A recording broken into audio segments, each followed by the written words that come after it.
63. Oh boy, those were some busy years. I was a black woman working in, you were running the largest department stores in Springfield, Forbes and Law's, first one on the counters. Those were busy years because I also was busy going to my NAACP meeting. We were meeting with the police department, other than the actual going to work and getting the children. I had 3 children. And I couldn't go on that bus to Washington. I couldn't get off to go. I was on one of your top sales area there in Forbes and Wallace's first floor, and I couldn't go.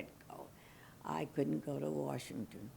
I went down and saw them off on the bus, and it was called, after it was over, the March on Washington.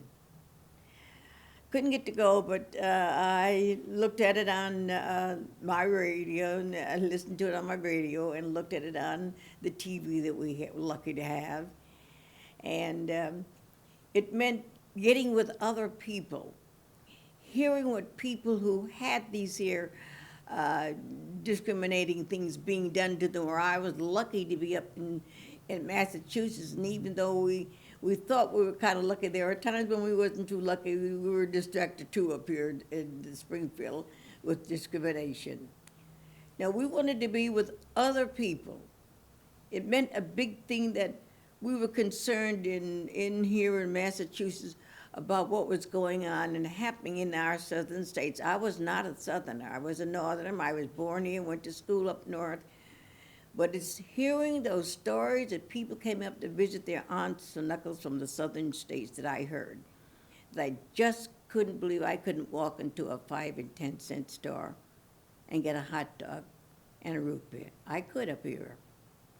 So it meant that going down there, helping people to just be in the numbers, saying that we're going to cross that bridge, we're going to let them know we're here. Remember, now Rosa Parks was having her time at the time. And we want to let them know that we didn't like what was going on. I say we, that was those of us who were members of our local branch of the NAACP. Some of them got on the bus and went on from here. I haven't forgotten when he said I have a dream, when he first said it about his children. But he went on to say, I have a dream, several times in his speech. And I could see him there, and they were raising their hands and listened to him there. And I was so absorbed in it, and I said, what a wonderful way he's explaining himself. I have a dream about his children going and being treated as though they were just usual people, and going out and doing things being usual people. That's what his thing was about. Even though we did live up here, we wondered how they could be so far apart. We had the same laws up here, and they had the same laws.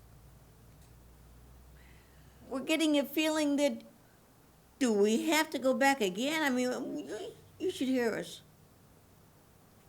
That something's got to right itself in Washington first itself.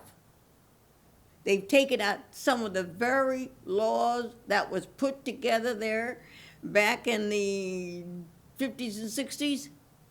They've got to take that racer off and race it and put it back on again. It hasn't changed. We're all 50 years older. No, you're not old enough yet for to be taken off the books.